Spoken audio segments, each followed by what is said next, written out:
début ce jour des épreuves écrites du baccalauréat session 2018-2019.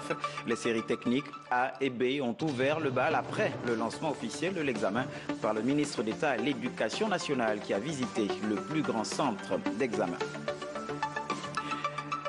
Dur de se retrouver ou orienter une personne dans les grandes agglomérations. La problématique de l'adressage, toujours d'actualité ce soir, le cas de la commune d'Akanda.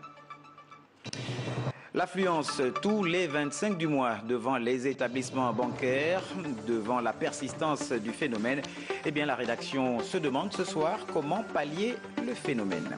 Voilà pour les titres de ce 20h. Madame, Messieurs, bonsoir et merci pour votre fidélité renouvelée à notre chaîne. En ouverture de cette session d'information, le volet éducation, à quelques minutes du début des épreuves écrites du baccalauréat session 2019, eh bien, le ministre d'État en charge de l'Éducation nationale a visité le plus grand centre d'examen.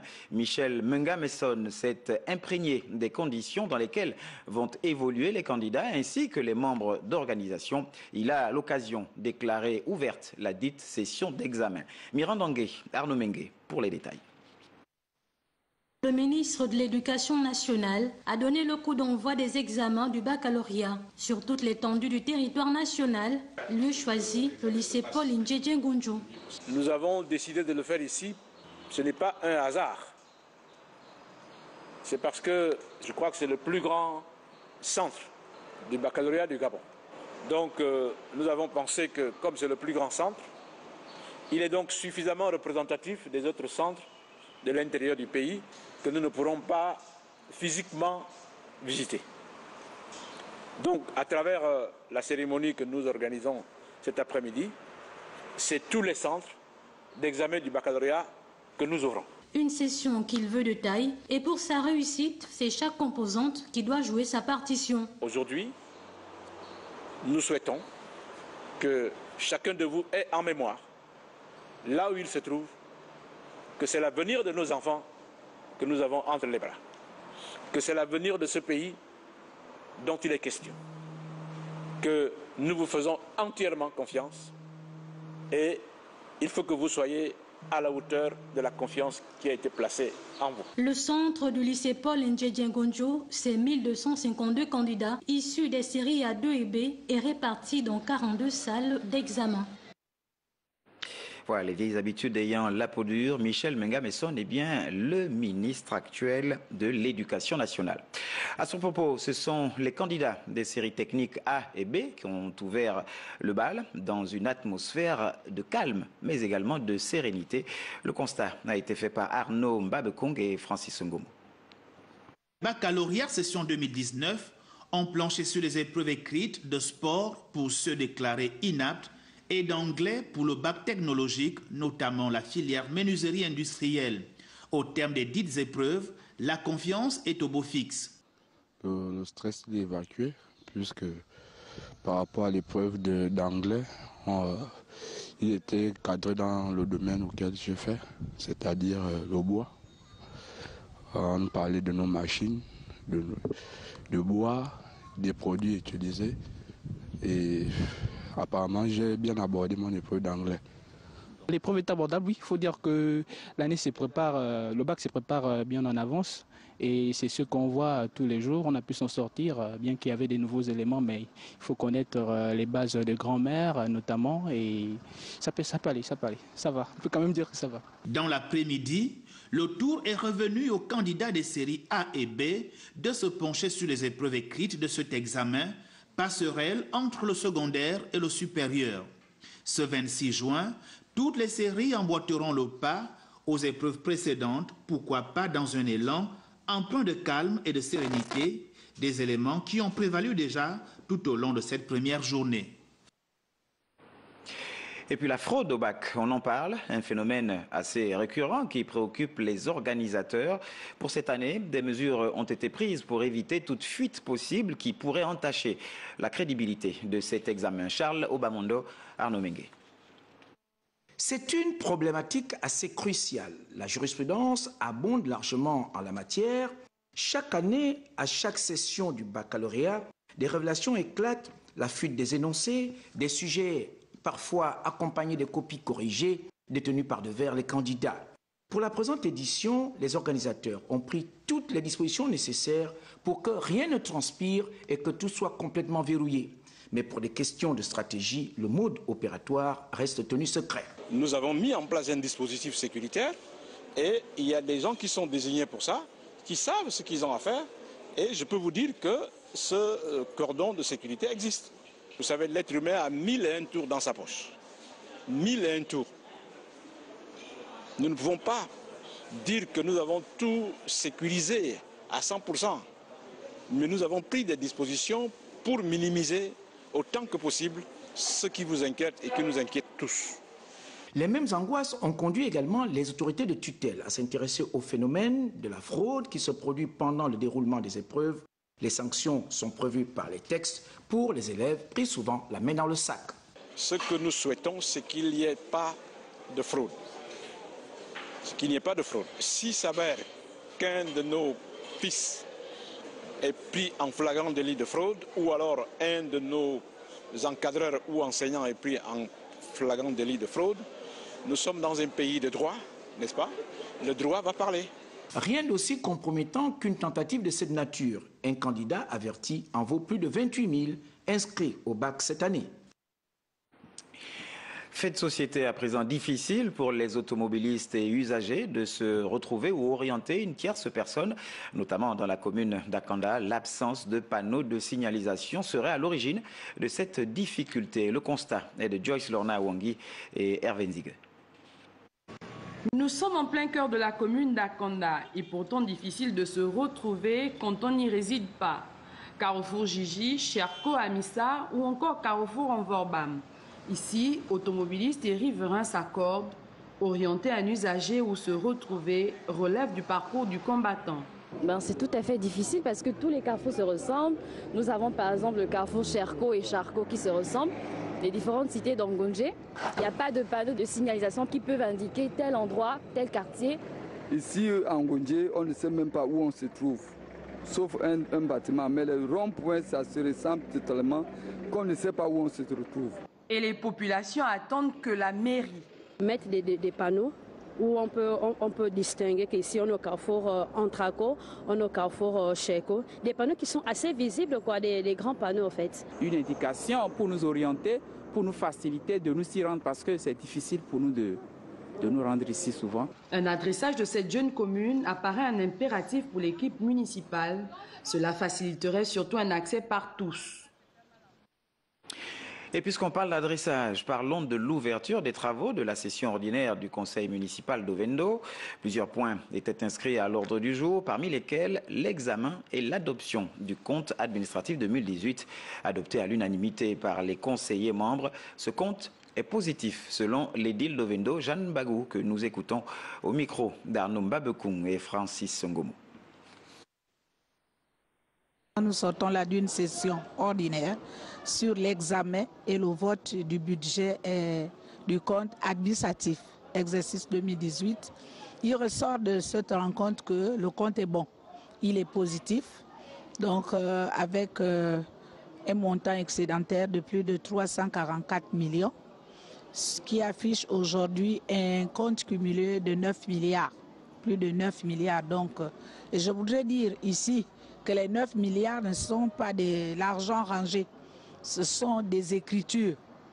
Donc ce sont des écritures, c'est ce qui prouve que le compte de la mairie d'Ovendo aujourd'hui affiche un compte positif au niveau du trésor public.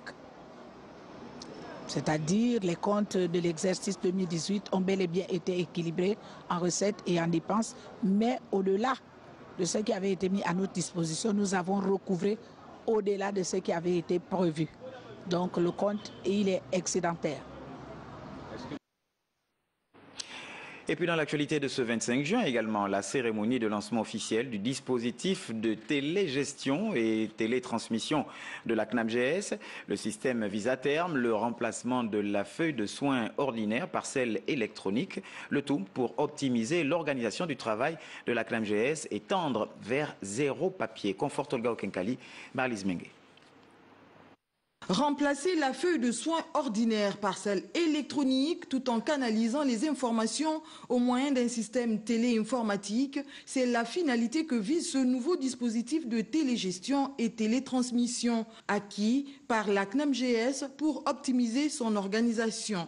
Cette cérémonie revêt une importance particulière en ce sens qu'elle constitue une rencontre qui rassemble toutes les parties prenantes en vue de débattre des questions de solutions informatiques, de dématérialisation des feuilles de soins et d'engager une réflexion commune sur les mutations technologiques profondes d'un dispositif de télégestion et d'un système de télétransmission de la CNAMGS dont le client est le cœur, que ce client soit l'assuré ou le prestataire de soins. Un dispositif qui vient renforcer le fonctionnement de certaines structures hospitalières. Nous félicitons la CNAMGS pour ce projet novateur qui va nous faire passer dans l'ère du numérique, on va dire, à plus de 150%. Ce projet de télétransmission des fiches de soins est un projet attendu depuis longtemps. Je pense qu'il vise à améliorer les conditions d'accueil des usagers dans les hôpitaux, mais surtout les conditions de fonctionnement des structures médicales du pays. Je ne peux que m'inscrire dans cette logique. Sa mise en fonction obéit à un principe tout simple. Le principe de la télétransmission, c'est de tendre vers le zéro papier. Zéro papier, ça veut dire que le professionnel de santé devra générer une feuille de soins électronique et l'envoyer à la caisse d'assurance maladie qui, elle, va faire le contrôle de ces pièces et de pouvoir payer assez rapidement. La cérémonie de lancement s'est déroulée en présence de plusieurs partenaires de la CNAMGS. Dans l'actualité, ce énième constat de la rédaction qui nous amène à parler de l'affluence constatée chaque 25 du mois devant les établissements bancaires. Que faut-il faire pour que les clients soient traités avec plus d'attention? Stevie Anmuzui et Arven Zigue se sont baladés dans la capitale, histoire de voir si le phénomène reste persistant. Regardez. Les fonctionnaires attendent ce jour avec impatience. Le 25 de chaque mois peut être considéré comme le jour de leur anniversaire. Jour où ils peuvent résoudre tant soit peu leurs problèmes.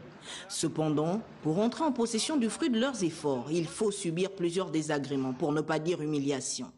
Entre l'inscription du nom sur les listes auprès des vigiles, il faut également prier pour obtenir un numéro, que dis-je, un ticket gagnant qui donne accès à la banque. Donc, bien avant d'être face à un gestionnaire, il faut compter des heures de galère, où la file d'attente semble être interminable, pire, sans aucune commodité. Depuis 7 heures du matin, et ce qui aurait été intéressant, c'est qu'il y ait quand même au moins des places pour m'asseoir.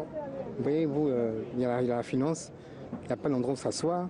Et si jamais quelqu'un a besoin, ce n'est pas possible, parce qu'il n'y a pas de toilette. Certains, pour échapper à ce traitement, se procurent une carte bancaire, mais hélas, son efficacité même est parfois réduite à néant. Car à des moments, l'on peut faire le tour des distributeurs sans avoir des billets de banque. Le robot est très souvent hors service. Chaque fin du mois, il n'y a pas d'argent à partir du 25, puisque souvent 26, 27, et puis bon, ça fait deux, celui d'AONG et celui de l'aéroport. Je suis à mon 4e robot depuis 8 h du matin. J'ai fait celui de Nzayon, j'ai fait les deux de Mbolo. J'ai fait celui de Charbonnage également, là, sur le 5e même. Mais bon, à chaque fois, on fait out service. Les queues, c'est normal. Mais après qu'il n'y ait pas d'argent depuis 8 h du matin, ça, c'est pas normal par contre. Au regard de la persistance des désagréments, tout semble laisser croire que le client, qui est un maillon important de la survie de la banque, n'est plus le roi. Malgré de nombreuses plaintes des usagers, des établissements bancaires affichent toujours une indifférence totale. Et puis une semaine après sa nomination en tant que ministre en charge de la promotion des investissements, Jean-Fidèle Otando et sa ministre déléguée Françoise Assengone-Obam ont effectué une visite de prise de contact à l'ANPI, l'Agence nationale de promotion des investissements. Il était question de mieux connaître cette structure placée sous leur tutelle. Le compte-rendu est de Guy-Frère Ndongobian et Lucien Barreau-Manqué. De travail sous fond de prise de contact entre Jean-Fidèle Otando, Françoise Assengone-Obam et le directeur de l'Agence nationale de promotion des investissements afin de cerner les missions assignées aux deux membres du gouvernement. Nous avons pris note des orientations dans le cadre de la vision de Monsieur le ministre, des orientations qui sont claires, qui vont directement vers l'augmentation des investissements directs étrangers, l'amélioration du doing business, et surtout vendre davantage la destination Gabon. Dans une démarche explicative et pédagogique, Jacques-Fidèle Otando s'est livré à un exposé sur la nécessité de créer un environnement des affaires attractif au Gabon.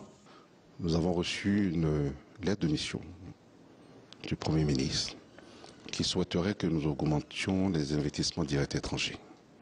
Aujourd'hui, ces investissements directs étrangers sont évalués à peu près un stock de 9,5 milliards de dollars. Notre objectif, c'est d'augmenter ces investissements directs étrangers. Notre objectif, c'est d'aller rechercher des points de croissance. Et dans le monde entier, il a été prouvé que la croissance, vous l'avez grâce au partenariat public-privé. Dans le monde entier, il a été prouvé que la croissance, vous l'avez grâce à ces investissements directs étrangers. Et c'est la mission qui a été assignée au ministère dont je suis le responsable aujourd'hui. Pour mieux comprendre le mécanisme de fonctionnement de cette agence, un tour du propriétaire a mis un terme à cette première visite à l'ANPI. Et puis notez le lancement cet après-midi à Libreville de la 7e édition du Mamiga, marché agricole Made in Gabon. Comme les autres éditions, le marché agricole met en synergie les différents partenaires agricoles. Dans notre édition de 23h, vous écouterez Hervé Omva. Il est coordonnateur des programmes IDRC Africa. La suite de l'actualité avec le ministre des Transports qui, lui, a initié une série de rencontres, vous le savez, avec les forces vives de la Société gabonaise des transports. Après les syndicalistes, hier, le tour est revenu ce matin au président du conseil d'administration et au directeur général de la Sogatra. La réhabilitation de la dite société était au centre des discussions. Les précisions avec Wilfried Pigavouamba et Aldo Thierry Mandaka. Suite logique du tour de table avec les leaders syndicaux, cette rencontre de recadrage et de rappel à l'ordre reste une invite à la bonne intelligence, à la sérénité et à l'unité adressée au président du conseil d'administration et au directeur général de la Société gabonaise de transport. Il nous a instruit que la Sogatra, ce n'est pas un champ politique où les gens s'entr'accusent. Il s'agit d'être au service des populations et de faire preuve de sagesse. Il a demandé également à ce que nous puissions interagir avec les syndicats et à ses côtés pour que la sérénité revienne. Il y a une nouvelle société qui arrive. Il va falloir la concurrence. Il faut que tout le monde se mette au travail. Et le ministre nous a instruit, le président du conseil d'administration, la direction générale, de travailler dans la symbiose et que personne ne profite de ce désordre qui est orchestré par un certain nombre de syndicats. Désormais, entre les mains du ministre Justin Doudangoy, le rapport du cabinet Deloitte est un diagnostic de plus de 120 pages. Le document propose également une feuille de route de redressement de la Sogatra. C'est un rapport qui revient sur l'organisation. Vos textes sont-ils adaptés ou pas? Sogatra, comment on peut réorganiser? Il y a eu la revue du cadre procédural. Quelles sont les différentes procédures de travail que vous avez? Puisque vous êtes une entité. Comment on engage de l'argent? Comment on dépense de l'argent? Comment on fait ceci? Comment on fait cela? Vous avez l'examen de l'activité d'exploitation et les recommandations. Cette séance de travail, élargie aux directeurs généraux de la sécurité routière et des transports terrestres, a permis de poser le projecteur sur l'anarchie qui gangrène le secteur des transports. Et après le SINAPEC, le tour est revenu au SINACA et au SINAGES d'échanger avec Franck Nguema et il faut dire que le but de la rencontre était de partir sur de nouvelles bases pour sortir justement ce département ministériel du marasme qu'il traverse. Le point avec Andy Tungi et Gérard Magnagna. Au dire des syndicats reçus par le ministre des Sports, Franck Nguema semble être l'homme d'ouverture qui serait prompt à entamer les négociations pour sortir le département sport, culture, art et jeunesse de la léthargie. Nous nous réjouissons que le ministre nous ait entendus sur cette doléance. En ce qui concerne les autres points qui sont contenus dans le cahier des charges, nous allons aborder tous les aspects, tous les détails, une fois cette commission mise en place. Avec le ministre, les échanges ont été fructueux et nous pensons que le ministre respectera aussi ses paroles. Mettre de côté les passions et compter sur toutes les intelligences du ministère, telle est la démarche du membre du gouvernement pour faire décoller la machine. Je continue le dialogue social intensif que nous, chef du gouvernement, son Excellence Julien Kogué-Bekale nous a demandé dans les différents départements ministériels. Nous ne devons pas nous regarder en chien de faïence. Mais ce sont des intelligences que j'essaye de rassembler. J'essaye de réunir ce qui est pas. C'est ensemble que nous allons trouver des solutions. Parce qu'avant tout, les membres de ces syndicats sont des agents de ces ministères. Ils connaissent bien la maison ou les maisons. Plus que moi-même. Moi, le ministre, je suis plutôt un maître d'orchestre. Je suis là pour coordonner et donner une vision vers laquelle nous devons aller. Mais le plus important, c'est que eux-mêmes, les syndicalistes, soient impliqués. Franguement veut exploiter toutes les orientations fixées par le chef de l'exécutif dans le but d'apporter des résultats concrets au sein du ministère. Et puis, on s'achemine certainement vers l'épilogue du conflit territorial entre le Gabon et la République sœur de Guinée équatoriale. C'est du moins ce qui ressort de l'audition ce matin du ministre délégué aux Affaires étrangères, Nanette Longa. Elle est allée solliciter devant les sénateurs membres de la Commission des Affaires étrangères et de la Défense la ratification du compromis de Marrakech portant saisine de la Cour internationale de justice sur le différend frontalier sur l'île Mbagné. Le membre du gouvernement a également sollicité la ratification de l'accord portant création de la zone de libre-échange continentale africaine. Cédric Nzegelomas, Franck Mangolo nous font le point. C'est en sa qualité de ministre délégué aux Affaires étrangères que Nanette Longa s'est présentée aux sénateurs, membres de la Commission des Affaires étrangères et de la Défense, dirigée par le vénérable Martin Péqué. À la haute chambre du Parlement, le membre du gouvernement sollicitait en première heure la ratification du compromis de Marrakech portant saisine de la Cour internationale de justice sur le différend frontalier sur l'île Mbagné entre le Gabon et la Guinée équatoriale, en vue d'ouvrir la voie au règlement de ce vieux conflit territorial par les instances judiciaires internationales. La haute chambre du Parlement est en effet sollicitée en ratifiant le dit compromis. L'enjeu pour notre pays sera, outre d'être fixé sur l'appartenance de cet espace territorial, mais aussi d'y exercer de manière effective notre souveraineté et de profiter des retombées économiques découlant de son exploitation, a rappelé le membre du gouvernement. En secondeur, c'est la ratification de l'accord portant création d'une zone de libre-échange continentale africaine, adopté le 21 mars à Kigali, qui a concentré les débats. La volonté commune des chefs d'État africains d'œuvrer en faveur de la création des marchés communs africains apparaît ici comme le leitmotiv de la démarche. L'enjeu ici contribue à une intégration continentale à même de hisser le Gabon vers l'émergence économique. Et puis à noter également du côté du Sénat les travaux des deux dernières statutaires de cette première session ordinaire de l'année 2019, dirigée par le président du Sénat, Dr Lucie Milébou-Busson, épouse Mboussou. Ces deux conclaves ont permis aux vénérables sénateurs d'aborder plusieurs points liés notamment à la vie de la nation et au fonctionnement de l'institution. Nous y reviendrons au cours de nos prochaines éditions d'information. Allons maintenant du côté de l'Assemblée nationale. Roger Wonomba, le ministre en charge de l'économie nationale, a été auditionné sur deux projets de loi d'emprunt par la Commission des finances, du budget et de la comptabilité publique. Le point avec Priska Nkama et Francis Sonem. Le président de l'Assemblée nationale, l'honorable Faustin Boukoubi, a présidé la séance plénière consacrée à l'examen et à l'adoption des textes en présence du ministre délégué aux Affaires étrangères. Occasion pour lui de présenter conformément au règlement intérieur de l'institution les élus sortis du gouvernement lors du dernier remaniement ministériel, parmi lesquels Hilaire Machima, Estelle Londo, Régis Imongo Tatangani, Alexis Outambambina, Wilfried Bivek Bindong et Jean-Marie Bamondo. Entrant dans le vif du sujet, l'honorable Faustin Boukoubi a décliné l'ordre du jour qui a été adopté à l'unanimité avant d'introduire tour à tour les deux rapporteurs.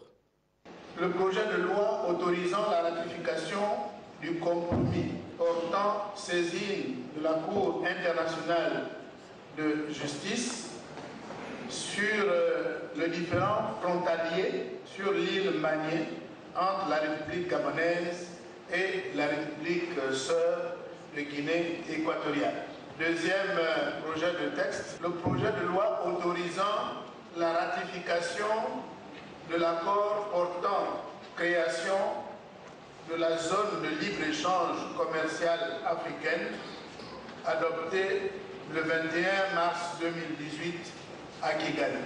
2 textes adoptés à l'unanimité des honorables députés à la satisfaction du membre du gouvernement. Le Gabon devra se battre pour affirmer sa souveraineté d'une part et d'autre part pour asseoir une économie toujours plus compétitive et la promouvoir sur le plan régional. En bouclant ses travaux, le président de l'Assemblée nationale a encouragé les membres du gouvernement ayant en partage ces dossiers dans l'affirmation de notre souveraineté. Voilà, à l'instant, il s'agissait plutôt des honorables députés qui étaient réunis en séance plénière. C'était hier, du côté de l'Assemblée nationale, l'ordre du jour de cette grand-messe parlementaire, l'adoption de 2 textes de loi, comme vous avez pu le suivre à l'instant. Alors, le programme du côté de l'Assemblée nationale prévoit pour la journée de demain, mercredi 26 juin 2019, lorsqu'il sera 9h30, l'audition du ministre des Relations avec les institutions constitutionnelles et les autorités administratives indépendantes sur le projet de loi autorisant le président de la République à légiférer par ordonnance pendant l'intercession parlementaire. Et puis notez que demain, toujours à l'Assemblée nationale, lorsqu'il sera 14h, il y aura la réunion de la séance plénière relative à l'adoption de textes de loi et aux questions adressées aux membres du gouvernement. Tous les députés de l'Assemblée nationale seront donc présents pour cet événement qui sera retransmis à 14h en direct sur votre chaîne, donc Gabon Première. Et puis une petite note de politique, et on parle de cette démission du coordonnateur provincial du CLR dans la province de Logoué-Ivindo. Juste Bonnet Boussa a donc rejoint les rangs du PDG, le Parti démocratique gabonais. En témoigne cette déclaration que nous vous invitons à suivre. J'ai au sein du Centre des libéraux réformateurs CLR depuis 2011, année à laquelle j'ai été promu en qualité de coordinateur provincial de ce parti pour le compte de Logoué-Ivindo, dont les résultats que nous avons obtenus ont été le fruit d'une synergie avec mes collaborateurs. Les dernières élections jumelées m'ont contraint à porter une réflexion profonde sur l'engagement du CLR au sein de la province et sa crédibilité vis-à-vis des populations. J'en ai tiré la conclusion personnelle que mon combat était devenu une affaire personnelle et non une affaire du parti. C'est à cet effet, pour continuer à mener un combat politique et digne d'envie, à travers la vision du chef de l'État, son Excellence Ali Bongo Ondimba, et impulsé par son directeur de cabinet, j'ai pris la décision de continuer mon combat politique au sein du Parti démocratique gabonais, PDG.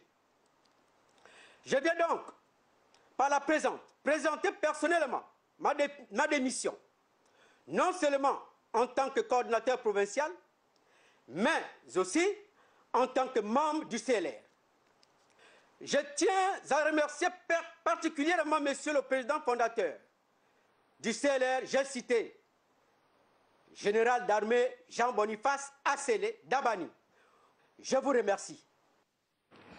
Voilà, et puis avant de nous séparer, cette information qui arrive à peine à notre desk, s'agissant donc du programme de demain, mercredi 26 juin 2019, du côté du Sénat, vous aurez droit à 11h à la séance plénière qui se tiendra à la salle Jean-Hilaire Obama.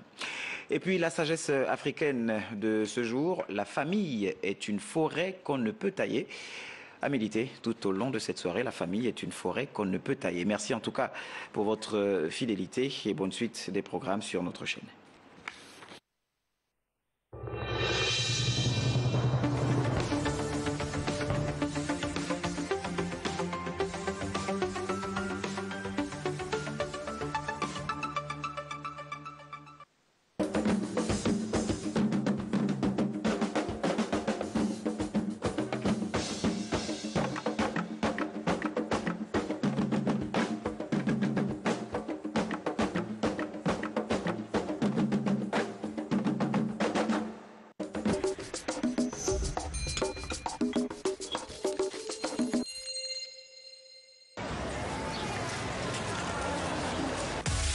Okay, let's go.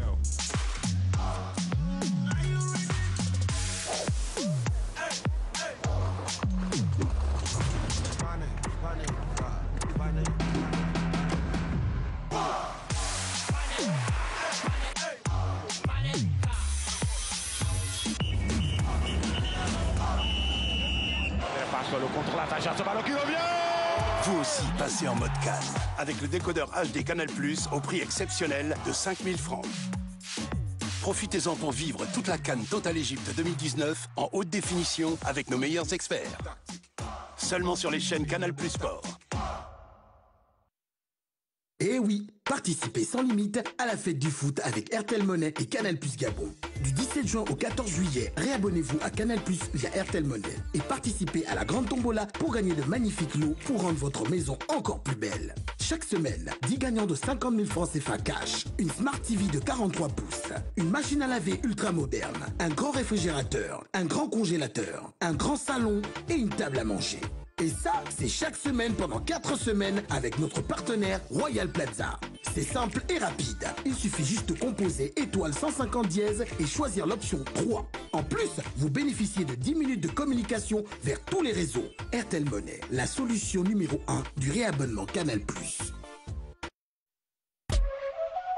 Sous la haute impulsion du chef de l'État, son Excellence Ali Bongo Ondimba, le mouvement des entrepreneurs engagés, Wabuna et l'association des coopératives scolaires du Gabon organisent la grande kermesse des lycées et collèges du Gabon. Ce samedi 29 juin 2019 à l'esplanade du Jardin Botanique à partir de 8h. Entrée gratuite. Au programme, kermesse géante, jeux concours, animation, concours de talent et d'intelligence, tombola, avec un géant concert hip-hop regroupant la crème du rap gabonais. Heure de 8h à 18h. Informations et réservations 02 95 50 65 06 83 49 09. Sponsor Global Business Consulting et Focus Group Media.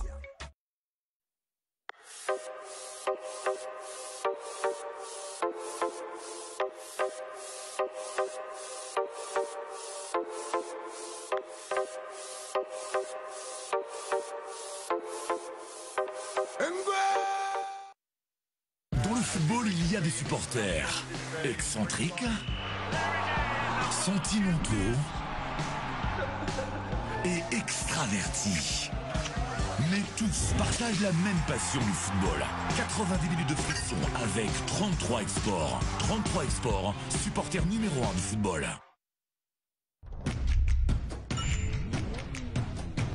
Vitesse, fluidité, émotion.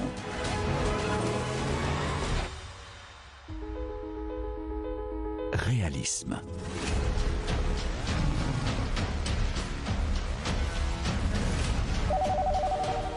Allô chérie, tu vas bien? Juste te dire que j'ai fait installer la fibre optique de Gabon Télécom à la maison. Vivez les sensations exceptionnelles de la fibre optique de Gabon Télécom. Profitez d'un large choix de débit allant jusqu'à 150 mégabits par seconde. La fibre optique de Gabon Télécom est la solution complète pour toute la maison. Internet très haut débit, appels gratuits et vidéo à la demande. Tout cela à partir de 25 000 francs CFA par mois seulement. Gabon Télécom, le réseau du haut débit.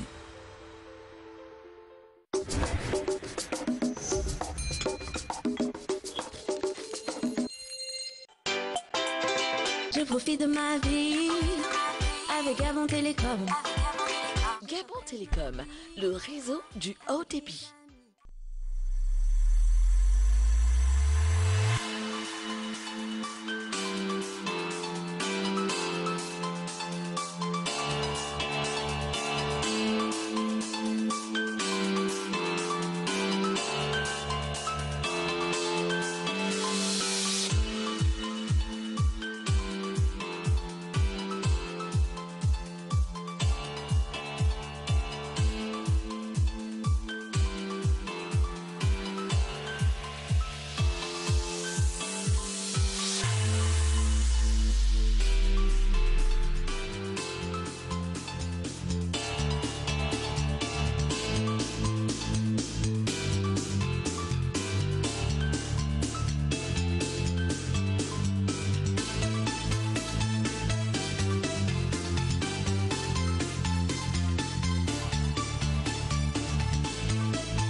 Je profite de ma vie avec Gabon Télécom. Gabon Télécom, le réseau du haut débit.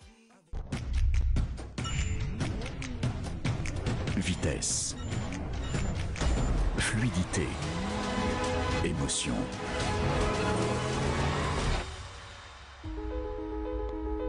Réalisme.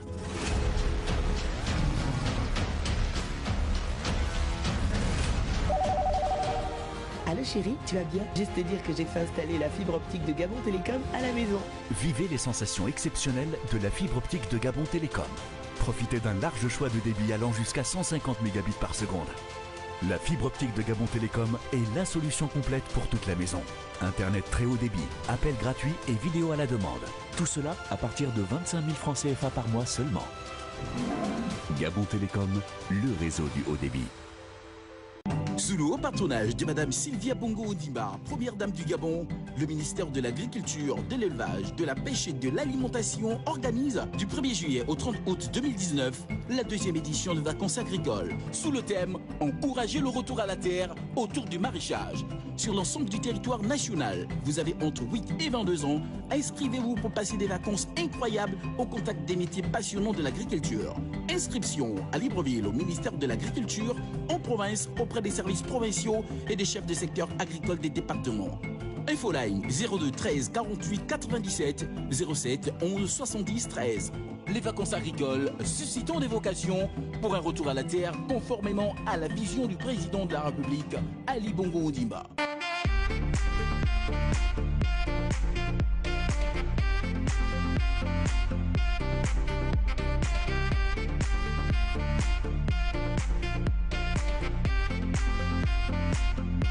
Mesdames, Messieurs, mes turfistes, bonsoir et merci de renouveler votre confiance au Paris Mutuel Urbain Gabonais. C'est l'heure de votre émission Champ Total.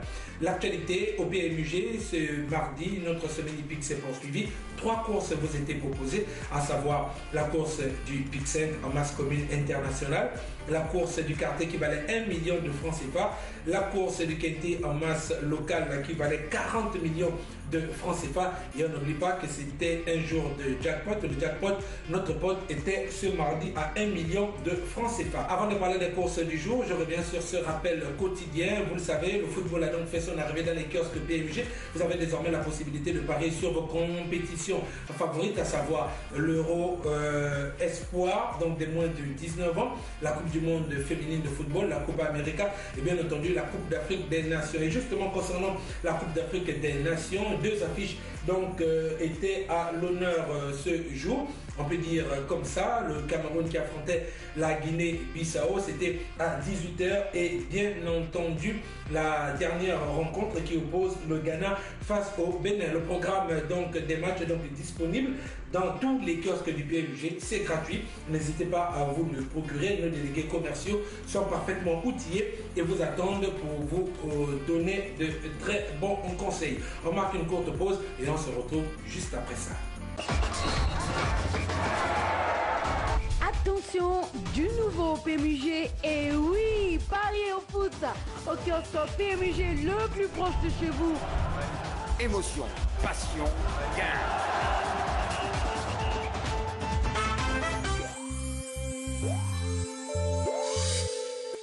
Voilà ce qu'on pouvait dire sur le football. On ouvre à présent la rubrique hippisme de notre émission. 3 courses vous étaient proposées, je vous l'ai dit. La course des PIC 5 qui avait pour cadre ce mardi l'hippodrome du Croisé-la-Roche. C'est le prix d'Anvers qui a servi de support d'événement. Ils étaient 14 au départ. L'arrivée officielle s'affiche au bas de votre écran. Voilà, c'est celle-là. Les récompenses, vous pouvez donc les consulter dans le bandeau déroulant qui s'affiche au bas de votre écran.